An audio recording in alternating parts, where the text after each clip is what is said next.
Hello friends, welcome to channel study with Amanpreet Kaur. Friends, आज हम लोग आपके लिए उच्चतम न्यायालय यानी कि सुप्रीम कोर्ट से रिलेटेड मोस्ट इंपॉर्टेंट क्वेश्चंस लेकर आए हैं जो कि कई बार एग्जाम्स में पूछे गए हैं। स्टार्ट करने से पहले अगर आप हमारे चैनल पर नए हैं और अभी तक हमारे चैनल को सब्सक्राइब नहीं किया है तो जल्दी से हमारे चैनल स्टडी विद अमनप्रीत को सब्सक्राइब कर दीजिए। अगर आपको हमारी वीडियोस हेल्पफुल लगती हैं तो प्लीज़ हमारी वीडियोस को लाइक कीजिए, ज़्यादा से ज़्यादा अपने फ्रेंड्स के साथ हमारी वीडियोस को शेयर कीजिए। तो चलिए स्टार्ट करते हैं। फर्स्ट क्वेश्चन है, किस एक्ट के अंतर्गत भारत में सर्वप्रथम सर्वोच्च न्यायालय की स्थापना की गई? तो 1773 का रेगुलेटिंग एक्ट। 1773 के रेगुलेटिंग एक्ट द्वारा भारत में सर्वप्रथम सर्वोच्च न्यायालय की स्थापना की गई। सेकेंड क्वेश्चन, सर्वप्रथम सर्वोच्च न्यायालय की स्थापना कहाँ की गई और इसके मुख्य न्यायाधीश कौन थे? तो इसका आंसर हो जाएगा कोलकाता में। तो सर्वप्रथम सर्वोच्च न्यायालय की स्थापना कोलकाता में की गई थी और इसके मुख्य न्यायाधीश थे दोस्तों सर एलिजा इम्पे। ठीक है। थर्ड क्वेश्चन, संविधान का कौन सा भाग सर्वोच्च न्यायालय के बारे में है? तो संविधान का भाग 5। ठीक है, संविधान का भाग 5 जो है वो सर्वोच्च न्यायालय के बारे में है। और आपको ये भी पता होना चाहिए कि भाग 5 कौन से अनुच्छेद से कौन से अनुच्छेद तक है। तो अनुच्छेद 124 से अनुच्छेद 147 तक, ये इसका करेक्ट आंसर। फोर्थ क्वेश्चन है, संविधान के प्रवर्तन के समय उच्चतम न्यायालय में न्यायाधीशों की कुल संख्या कितनी थी? तो इसका आंसर हो जाएगा 8। ठीक है, संविधान के प्रवर्तन के समय उच्चतम न्यायालय में न्यायाधीशों की कुल संख्या 8 थी। और आपको ये भी पता होना चाहिए कि एक इसमें से मुख्य न्यायाधीश थे और 7 अन्य न्यायाधीश थे। ठीक है। फिफ्थ क्वेश्चन है, भारत में उच्चतम न्यायालय का उद्घाटन किस तिथि को हुआ? तो इसका आंसर हो जाएगा 28 जनवरी 1950 को, यानी कि 28 जनवरी 1950 में भारत में उच्चतम न्यायालय का उद्घाटन हुआ था। सिक्स क्वेश्चन पे चलते हैं, सर्वोच्च न्यायालय के मुख्य न्यायाधीश तथा अन्य न्यायाधीशों की नियुक्ति कौन करता है? तो आंसर हो जाएगा राष्ट्रपति। तो दोस्तों, सर्वोच्च न्यायालय के मुख्य न्यायाधीश और अन्य न्यायाधीशों की नियुक्ति राष्ट्रपति करता है। सेवेंथ क्वेश्चन, भारतीय न्यायपालिका की संरचना कैसी है? तो शंकु जैसी।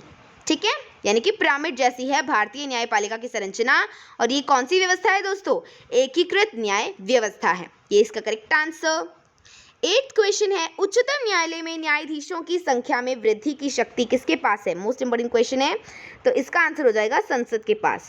ठीक है, तो उच्चतम न्यायालय में न्यायाधीशों की संख्या में वृद्धि की शक्ति संसद के पास है। दोस्तों, अभी तक अगर आपने लाइक, शेयर और सब्सक्राइब नहीं किया है तो जल्दी से लाइक, शेयर और सब्सक्राइब कर दीजिए। और हमारे क्वेश्चन आपको कैसे लग रहे हैं हमें कमेंट्स में ज़रूर बताइए। नाइन्थ क्वेश्चन है, 1970 में न्यायमूर्ति एच.आर. खन्ना की वरिष्ठता का उल्लंघन कर किसे सर्वोच्च न्यायालय का मुख्य न्यायाधीश नियुक्त किया गया? एम.एच. वेग को। ठीक है, तो एम.एच. वेग को 1970 में न्यायमूर्ति एच.आर. खन्ना की वरिष्ठता का उल्लंघन कर सर्वोच्च न्यायालय का मुख्य न्यायाधीश नियुक्त किया गया। 10th क्वेश्चन, सर्वोच्च न्यायालय में तदर्थ न्यायाधीशों की नियुक्ति किस अनुच्छेद के तहत की जाती है? तो अनुच्छेद 127 के तहत, यानी कि आर्टिकल 127 के तहत सर्वोच्च न्यायालय में तदर्थ न्यायाधीशों की नियुक्ति की जाती है। 11th क्वेश्चन, अनुच्छेद 126 के तहत कार्यकारी मुख्य न्यायाधीश की नियुक्ति कौन करता है? तो राष्ट्रपति। तो दोस्तों, अनुच्छेद 126 के तहत कार्यकारी मुख्य न्यायाधीश की नियुक्ति राष्ट्रपति करता है। 12th क्वेश्चन पे चलते हैं, भारत के उच्चतम न्यायालय के मुख्य न्यायाधीश की सेवानिवृत्ति की आयु कितनी है? तो 65 वर्ष। दोस्तों, भारत के उच्चतम न्यायालय के मुख्य न्यायाधीश की सेवानिवृत्ति की आयु 65 वर्ष है, तो ये इसका करेक्ट आंसर। 13th क्वेश्चन है हमारे पास, किन आधारों पर सर्वोच्च न्यायालय के न्यायाधीशों को उनके पद से हटाया जा सकता है? तो आंसर हो जाएगा सिद्ध कदाचार यानी कि प्रूव्ड मिसबिहेवियर, और दूसरा है असमर्थता यानी कि इनकैपेसिटी के आधार पर, ये इसका करेक्ट आंसर हो जाएगा। 14th क्वेश्चन पे चलते हैं, तदर्थ न्यायाधीश किस न्यायालय में नियुक्त किए जाते हैं? तो केवल सर्वोच्च न्यायालय में। ठीक है, तदर्थ न्यायाधीश केवल सर्वोच्च न्यायालय में नियुक्त किए जाते हैं। याद रखिए, यहाँ पर उच्च न्यायालय नहीं है। ठीक है, तो उच्च न्यायालय में तदर्थ न्यायाधीश नियुक्त नहीं किए जाते, केवल सर्वोच्च न्यायालय इसका करेक्ट आंसर। 15th क्वेश्चन है, तदर्थ न्यायाधीश नियुक्त किए जाने संबंधी प्रावधान किस देश के संविधान से प्रेरित हैं? तो फ्रांस के संविधान से। ठीक है, तो तदर्थ न्यायाधीश नियुक्त किए जाने संबंधी प्रावधान फ्रांस के संविधान से प्रेरित हैं। 16th क्वेश्चन, तदर्थ न्यायाधीशों की नियुक्ति कौन करता है? उच्चतम न्यायालय का मुख्य न्यायाधीश। ठीक है, तो तदर्थ न्यायाधीशों की नियुक्ति उच्चतम न्यायालय का मुख्य न्यायाधीश करता है। दोस्तों, अभी तक अगर आपने लाइक, शेयर और सब्सक्राइब नहीं किया है तो जल्दी से लाइक, शेयर और सब्सक्राइब कर दीजिए।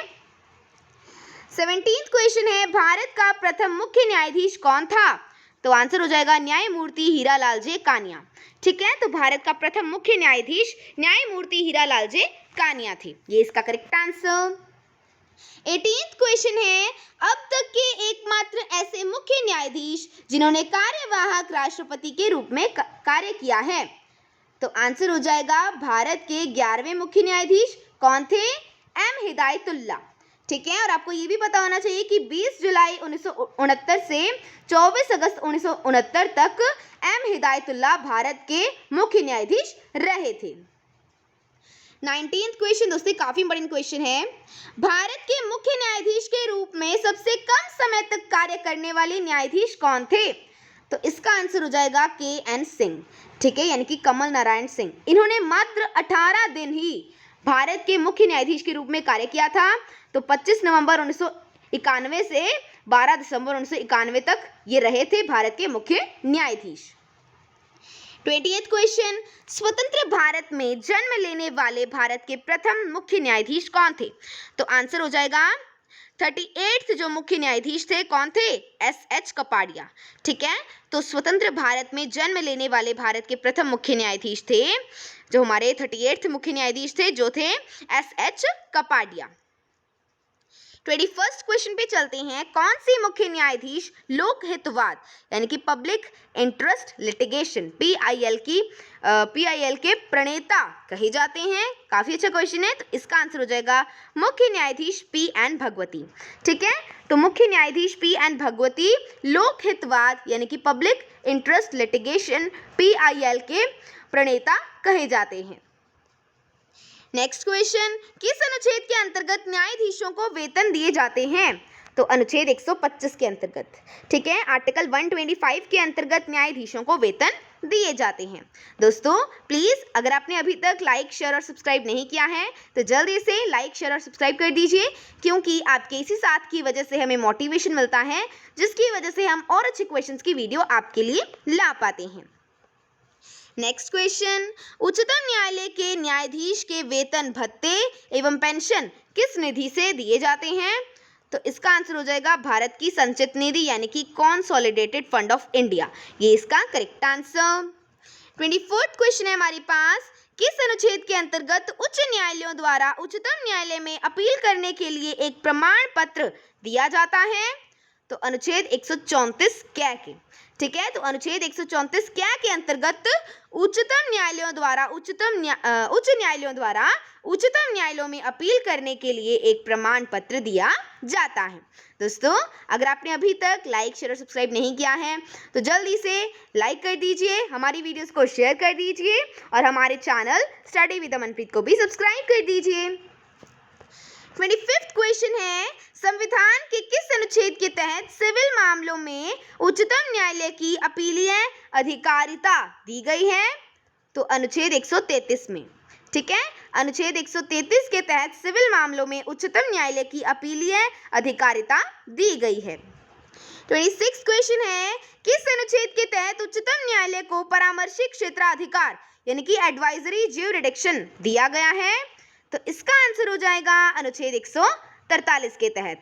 ठीक है, यानी कि आर्टिकल 143 के तहत उच्चतम न्यायालय को परामर्शी क्षेत्राधिकार यानी कि एडवाइजरी ज्यूरिडिक्शन दिया गया है। ये इसका करेक्ट आंसर। 27th क्वेश्चन पे चलते हैं, भारतीय संविधान में उच्चतम न्यायालय का परामर्शी क्षेत्राधिकार किस देश के संविधान से लिया गया है? तो कनाडा के संविधान से। ठीक है, भारतीय संविधान में उच्चतम न्यायालय का परामर्शी क्षेत्राधिकार कनाडा के संविधान से लिया गया है। 28th क्वेश्चन दोस्तों काफी इंपॉर्टेंट क्वेश्चन है, भारत में किन न्यायालयों को अभिलेख न्यायालय का दर्जा दिया गया है? तो इसका आंसर हो जाएगा उच्चतम न्यायालय अनुच्छेद 129 में व उच्च न्यायालय अनुच्छेद 215 में। तो ये इसका करेक्ट आंसर। नेक्स्ट क्वेश्चन है हमारे पास, किस अनुच्छेद के तहत उच्चतम न्यायालय को पुनर्विलोकन यानी कि रिव्यू की शक्ति दी गई है? तो अनुच्छेद 137 के अंतर्गत। ठीक है, यानी कि आर्टिकल 137 में उच्चतम न्यायालय को पुनर्विलोकन यानी कि रिव्यू की शक्ति दी गई है। 38th क्वेश्चन, संविधान की व्याख्या यानी कि इंटरप्रिटेशन करने का अंतिम अधिकार किसे है? सर्वोच्च न्यायालय को। ठीक है, संविधान की व्याख्या यानी कि इंटरप्रिटेशन करने का अंतिम अधिकार सर्वोच्च न्यायालय को है। नेक्स्ट क्वेश्चन, भारतीय संविधान के किस अनुच्छेद के तहत उच्चतम न्यायालय मौलिक अधिकारों की रक्षा करता है? तो अनुच्छेद 32 तथा अनुच्छेद 13(2) के तहत। ठीक है, तो ये इसका करेक्ट आंसर। नेक्स्ट क्वेश्चन, आपराधिक मामलों में अपील संबंधी प्रावधान किस अनुच्छेद में दिए गए हैं? तो अनुच्छेद 134 में, यानी कि आर्टिकल 134 में दिए गए हैं आपराधिक मामलों में अपील संबंधी प्रावधान। नेक्स्ट क्वेश्चन पे चलते हैं, अपील के लिए उच्चतम न्यायालय की विशेष इजाजत किस अनुच्छेद में दी गई है? तो अनुच्छेद 136 में।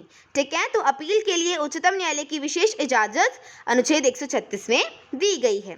34th क्वेश्चन है हमारा, उच्चतम न्यायालय की बैठकों में सेवानिवृत्त न्यायाधीशों की उपस्थिति किस अनुच्छेद में दी गई है? तो अनुच्छेद 128 में। ठीक है, यानी कि आर्टिकल 128 इसका करेक्ट आंसर।